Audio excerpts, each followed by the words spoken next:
आप देख रहे हैं दुनिया भर की खबरें और ये रही आज की सुर्खियां। न्यूक्लियर प्रोग्राम में ईरान की बड़ी छलांग, न्यूक्लियर फ्यूल साइकिल में मास्टर बना ईरान, बेहद अहम अचीवमेंट। पुतिन ने दोस्त ईरान के लिए उठाया कदम, अमेरिका से न्यूक्लियर मुद्दे पर मदद का दिया ऑफर। इसराइली बमबारी में आज गजा के 43 लोग शहीद, यूनिसेफ ने गजा के हालात को इंसानियत का खात्मा दिया करार। नीदरलैंड्स अब भी तोड़ रहा हदें, अब भी इसराइल को दे रहा F-35 फाइटर जेट्स के पार्ट्स। और यमन के नए प्राइम मिनिस्टर सालेम सालेह ने अदन में अपना ओहदा संभाला, सामने खड़े हैं हुतीज और मुश्किलों का पहाड़। आजाद बोल इंडिया में आप सभी का खैर मकदम है। आपके साथ में आदिल खान आजाद। 5 जून 2025 है आज और आप देख रहे हैं स्पेशल प्राइम टाइम शो दुनिया भर की खबरें। तो चलिए शुरू करते हैं दुनिया भर की खबरों का ये सफर तफसील से। सबसे पहली खबर गजा से। गजा में अमेरिकन एड ग्रुप ने दोबारा अपना काम शुरू कर दिया है। शूटिंग के बाद एक दिन के लिए जो लोगों को सामान बांटने का, मदद देने का सिलसिला था, वो एक दिन के लिए बंद कर दिया गया था, अब शुरू हो गया है। अमेरिका और इसराइल के सपोर्ट से काम करने वाला गजा ह्यूमैनिटेरियन फाउंडेशन यानी GHF, इसने कहा है कि उसने रफा में अपने 2 एड डिस्ट्रीब्यूशन सेंटर्स जहां पर मदद की सामान बांटे जाते हैं, वहां जुमेरात को दोबारा काम चालू कर दिया है। कल ये तमाम सेंटर्स गोलीबारी के बाद टेम्पररी बंद कर दिए गए थे। GHF ने इस हफ्ते 3 डिस्ट्रीब्यूशन साइट्स शुरू की थी, लेकिन सिक्योरिटी के कंसर्न्स के बाद अब वो सिर्फ 2 जगहों से राशन और मदद बांटने का काम कर रहे हैं। गजा की दूसरी खबर कत्लेआम से जुड़ी है। इसराइल ने आज गजा में कम से कम 43 लोगों को कत्ल कर दिया, जिसमें ज़्यादातर लोग गजा के साउथ के हिस्सों से हैं। अल-अहली अस्पताल यानी जिसे बैप्टिस्ट हॉस्पिटल भी कहते हैं, वहाँ पर आज इसराइली हमला हुआ। इसमें 4 सहाफ़ी भी शहीद हो गए।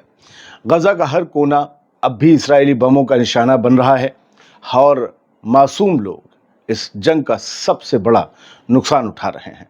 उधर यूनिसेफ के स्पोक्स पर्सन ने जो कुछ कहा है वो ध्यान से सुनना चाहिए। आप ध्यान से सुनिएगा क्योंकि वो गजा में मौजूद हैं। जेम्स एल्डर यूनिसेफ के स्पोक्स पर्सन हैं। उन्होंने गजा के हालात को इंसानियत का खात्मा करार दिया है। खान यूनिस में मौजूद एल्डर ने कहा, ये किसी कुदरती आफत का नतीजा नहीं, ये इंसानों की बनाई हुई तबाही है। उन्होंने कहा कि गजा के बच्चे भूख से तड़प रहे हैं, पानी नहीं है, दवा नहीं है, रोटी नहीं है और दुनिया सिर्फ तमाशा देख रही है। जेम्स एल्डर का कहना है कि एक सोसाइटी को तबाह किया जा रहा है, एक एक ईंट गिराकर, एक एक बच्चे को मारकर एक नस्ल तबाह की जा रही है। दुनिया खामोश है और इस दुनिया में वाहिद एक भी मुल्क ऐसा नहीं है जिसका नाम लिया जा सके जो गजा की मदद कर रहा हो, जो इसराइल को रोक ले। कोई नहीं है। उन्होंने इंटरनेशनल कम्युनिटी से अपील की, आंखें खोलो, अगर अब भी खामोशी रही तो पूरी नस्लें मिट जाएंगी। जो कुछ गजा में हो रहा है वो एक इंसान की बनाई हुई तबाही है और सबसे ज़्यादा नुकसान इसमें इंसानों का हो रहा है, इंसानों की औलादों का, मासूम बच्चों का हो रहा है। बढ़ते आगे। एक रिपोर्ट के मुताबिक नीदरलैंड्स अब भी इसराइल को जंग में इस्तेमाल होने वाले F-35 फाइटर जेट्स के लिए पार्ट्स भेजने में मदद कर रहा है, जबकि 1 साल पहले डच कोर्ट ने, नीदरलैंड की कोर्ट ने इस पर रोक लगा दी थी। बावजूद इसके नीदरलैंड्स अपनी हदें पार कर रहा है। ये मालूमात फ़लस्तीनी यूथ मूवमेंट ने दी है, जिन्होंने ये बताया है कि रॉटरडैम पोर्ट से, रॉटरडैम बंदरगाह से नीदरलैंड की शिपिंग कंपनी मर्स्क सबसे बड़ी कंपनियों में शुमार है। इस मर्स्क कंपनी के जरिए F-35 के पुर्जे इसराइल भेजे जाते हैं।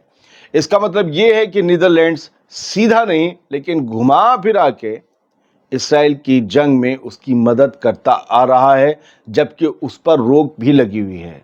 यही F-35 फाइटर जेट्स गजा पर हमले करने में इस्तेमाल हो रहे हैं। सोचिए कि कोई घुमाकर गजा की भी मदद कर सकता था, सिर्फ राशन और दवाई भेज देता, कोई भी ए से लेकर जेड तक। क्या वो ये कर सकता था? नहीं, कोई नहीं कर सकता था, क्योंकि इसराइल के पीछे जो खड़ा हुआ है उससे बड़े बड़े कांपते हैं और उसके असर में भी हैं, उससे दोस्ती भी करना चाहते हैं और उस दोस्ती के लिए वो इसराइल के लिए कुछ भी करेंगे। बढ़ते हैं ईरान की खबर की तरफ। ईरान ने एक बहुत बड़ा दावा किया है कि न्यूक्लियर फ्यूल साइकिल पर पूरी तरह से कामयाबी हासिल कर ली है हमने, ये कहा है ईरान ने। ईरान की एटॉमिक एनर्जी ऑर्गेनाइजेशन के चीफ मोहम्मद इस्लामी का कहना है कि ईरान ने न्यूक्लियर फ्यूल साइकिल के तमाम हिस्सों पर पूरी मास्टरी हासिल कर ली है। मास्टर बन गया है ईरान, जो कि किसी भी न्यूक्लियर इंडस्ट्री की बुनियाद होती है। न्यूक्लियर साइकिल, उस पर मास्टरी हासिल की है। इस्लामी ने कहा कि न्यूक्लियर टेक्नोलॉजी सिर्फ एनर्जी का मसला नहीं है, बल्कि एक स्ट्रेटजिक और साइंटिफिक पावर है जिसे वेस्ट, खासकर अमेरिका, अपने कब्जे में रखना चाहता है, अपनी मुट्ठी में चाहता है। वो चाहता नहीं कि सबके हाथ में हो। इस्लामी ने इल्ज़ाम लगाया कि वेस्ट ने ईरान की न्यूक्लियर तरक्की को रोकने के लिए सैबोटेज, तोड़फोड़ से लेकर, मतलब अंदर हालात ख़राब करने से लेकर टेररिज्म तक का, दहशतगर्दी तक का तरीका अपनाया। वेस्ट पर यह इल्ज़ाम इस्लामी का। उनका कहना था कि ईरान ने अब एनरिचमेंट के प्रोसेस पर भी मुकम्मल काबू पा लिया है। यही वो चीज़ है जो वेस्ट, खासकर अमेरिका, बर्दाश्त नहीं कर पा रहा। ये उनका बयान है। उन्होंने कहा कि न्यूक्लियर फ्यूल के बगैर रिएक्टर्स नहीं चल सकते और एनरिचमेंट के बगैर फ्यूल मुमकिन नहीं है। इसीलिए ईरान का इस प्रोसेस पर कंट्रोल हर न्यूक्लियर तरक्की के लिए एक ज़रूरी हिस्सा है, यानी एनरिचमेंट पर। इस्लामी ने वेस्ट के डबल स्टैंडर्ड्स पर भी तनकीद करते हुए कहा कि वो कहते हैं हम रिएक्टर्स रख सकते हैं, लेकिन फ्यूल हमेशा इंपोर्ट करना पड़ेगा ईरान को।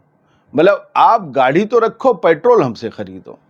ईरान का स्टांस हमेशा से साफ रहा है, हम अपना फ्यूल खुद बनाएंगे, हम अपना तेल बनाएंगे, फ्यूल बनाएंगे। अब जो भी उस पर हम तेल कह दे रहे हैं क्योंकि फिर हमें आगे मुकम्मल करना है। हम अपना तेल बनाएंगे, तुम्हारा तेल निकालेंगे। इस्लामी का के जो मुताबिक बात है वो ये है कि ईरान की न्यूक्लियर टेक्नोलॉजी हर साइंटिफिक फील्ड को छू रही है, और यही बात है जो वेस्ट को हजम नहीं हो रही है कि ईरान टेक्नोलॉजी वाइज इतना आगे अपने दम पर कैसे बढ़ सकता है, जबकि उस पर सैकड़ों तरह की पाबंदियां लगाई गई थी। बढ़ते आगे ईरान की एक और खबर है। ईरान अमेरिका के बीच न्यूक्लियर टेंशन को शूट डाउन करने के लिए व्लादिमीर पुतिन तैयार हैं। पुतिन के दफ्तर क्रेमलिन ने जुमेरात को कहा कि रशियन प्रेसिडेंट व्लादिमीर पुतिन ने ऑफर दिया है कि वो ईरान और अमेरिका के दरमियान न्यूक्लियर प्रोग्राम के मसले में मदद करने को तैयार है। हु? Mister Putin. क्रेमलिन के स्पोक्सपर्सन दिमित्री पेस्कोव ने कहा कि हमारा ईरान के साथ करीबी ताउन है, और प्रेसिडेंट पुतिन ने कहा है कि वो इस ताउन का फ़ायदा उठाते हुए ईरान के न्यूक्लियर मसले के हल के लिए या ईरान के न्यूक्लियर मसले के हल में मदद देने को तैयार है। पुतिन ने कहा है ये ऑफर ऐसे वक्त पे आया है दोस्तों, जब ईरान और अमेरिका के दरमियान बातचीत एक बार फिर से डिरेल होती हुई नजर आ रही, पटरी से उतरती हुई नजर आ रही। ऐसे में पुतिन आए हैं दोस्त ईरान के लिए, कह रहे हैं थांबा बात करते हैं, बात बन जाएगी। अब बात सीरिया की। यूरोपीय यूनियन से सीरिया को तोहफा मिलने वाला है। 175 मिलियन यूरो का रिकवरी पैकेज मिलने वाला है। यूरोपीय यूनियन की कमिश्नर दुबरका सुशिया ने दमिश्क में अनाउंस किया कि सीरिया को 175 मिलियन यूरो का पैकेज दिया जा रहा है, ताकि जंग से तबाह हो चुके मुल्क की इकोनॉमी, इंस्टीट्यूशंस और बेसिक सर्विसेज जैसे कि बिजली, अस्पताल, स्कूल और खेती बाड़ी के सेक्टर्स को दोबारा खड़ा किया जा सके। उन्होंने कहा कि ये एक साफ पैगाम है कि यूरोपीय यूनियन सीरिया की मदद करना चाहता है, उसके रिकंस्ट्रक्शन यानी कि तामीर नौ में और उसकी रिकवरी में। सुइसा ने यह भी कहा कि हम ये चाहते हैं कि ये रिकवरी सीरिया खुद लीड करे, हम बस सपोर्ट देने आए हैं, बाकी बाजू उनके, सब कुछ उनका, हम बस पैसा देंगे, माल किससे खरीदेंगे। ये भी बड़ा चक्कर होता है ऐसी इंटरनेशनल मदद में कि हम तुम्हें $2 बिलियन देंगे, लेकिन माल हम ही से खरीदना होगा। देखा है छोटे बड़े शहरों में छोटे छोटे इलाके होते हैं, वो वाले जो कहते हैं ना इलीगल होते हैं, वहाँ वो लोग जो मजदूरों को रखते हैं ना अपने यहाँ घरों में किराए पे या बिल्डिंग बना के वो कब्जा करके ज़मीन बनाते हैं, वो मोहल्ले में एक परचून की दुकान भी खोलते हैं, खुद बैठते हैं या किसी को बैठा देते हैं। शर्त यही होती है कमरा किराए पे देते वक्त कि सामान हमारे यहाँ से ही खरीदोगे। ये मुझे वैसी कहानी लगती है वेस्ट की। खैर बढ़ते आगे। बात यमन की करते हैं। यमन के नए प्राइम मिनिस्टर सालेम सालेह बिन बैरेक ने अदन में अपना ओहदा संभाल लिया है। वो रियाद से प्रेसिडेंशियल काउंसिल के हेड रशाद अल आलमी के साथ वापस आए हैं, लेकिन उनकी वापसी एक ऐसे वक्त में हुई है जब यमन बहुत बदतरीन इकोनॉमिक क्राइसिस का शिकार है। $1 2500 यमनी रियाल से ऊपर चला गया है। महंगाई बहुत बढ़ गई है। पब्लिक सर्विसेज टूट चुकी हैं।